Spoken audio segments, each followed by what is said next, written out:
Debugging workflows, console versus document logging. All right, pull up a chair, rookie, because in this explainer, we're taking a massive step in your development journey. I'm going to show you exactly how the pros peek under the hood of their JavaScript code. You know, when you're writing scripts, you've got to test things. You have to know if your logic is actually working the way you think it is. But how do you do that without completely wrecking the application you're building? Let's dive in. So how do we see inside our code? When you're just starting out, your code can feel like a total black box. You write a variable, assign it some data, maybe run a calculation, but then what? You're kind of left wondering how to actually see what those variables are doing behind the scenes. If something breaks, how on earth do you know what the value of that variable was right before the crash? We need a window into that black box. Section 1, the dirty fix. Quick visual checks with document.write. Let's look at the quick and dirty way to literally force a value onto your screen. Say you've declared a variable, called it myvar, and set it equal to a string, maybe a name like Shah.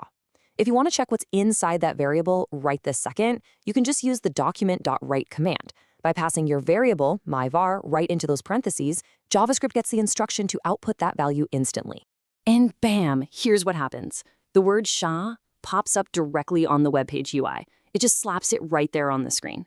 Now sure, this is incredibly fast, and it places the value directly on your layout like writing with a permanent marker on a storefront window.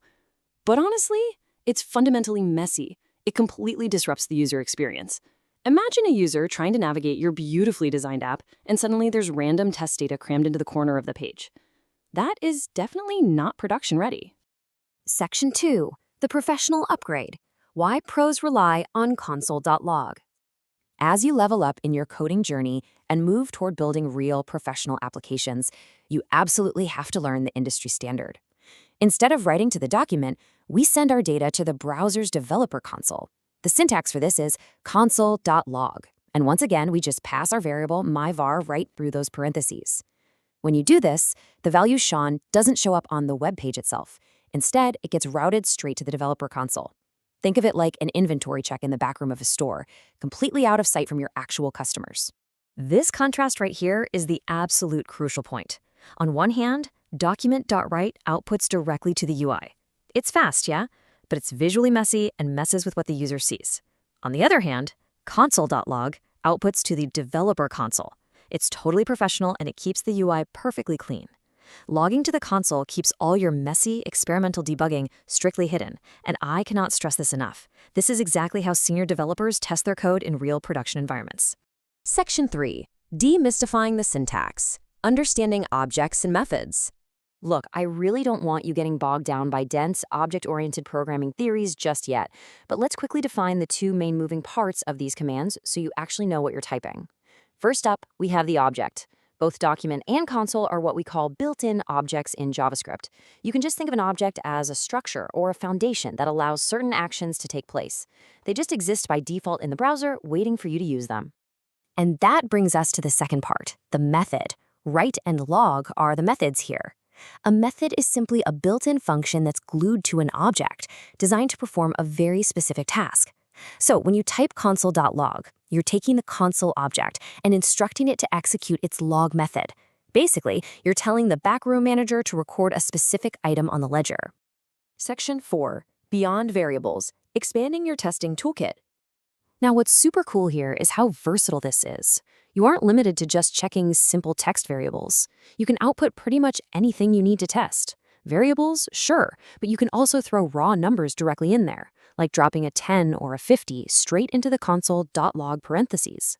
Even better, you can drop in full mathematical formulas and have JavaScript calculate the math on the fly right there in the background. For instance, if you log 20 times 5, JavaScript doesn't just literally print out the text 20 asterisk 5. No way. It instantly processes the logic, does the math, and spits out the result, 100, directly into your console.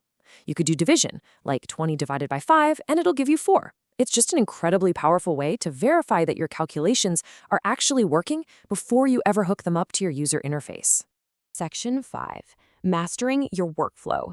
The golden rule of production debugging. Master these simple output tools, and you'll be well on your way to handling really complex JavaScript logic. As a professional developer, this is going to be a massive part of your day-to-day workflow. But if you take away one thing today, let it be this golden rule. It keeps the UI clean while giving you the behind-the-scenes data you need. Using the console keeps your storefront absolutely pristine for your users, while handing you all the vital background data you need to hunt down issues and squash bugs in production. So, you now know how to safely peek under the hood of your code.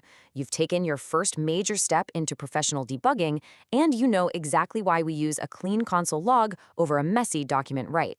But here's something to chew on. The console does a whole lot more than just print text and simple math. What other powerful developer secrets do you think are hiding inside your browser's developer console, just waiting to be discovered? Keep experimenting, keep logging, and trust me, that black box is going to start feeling like an open book.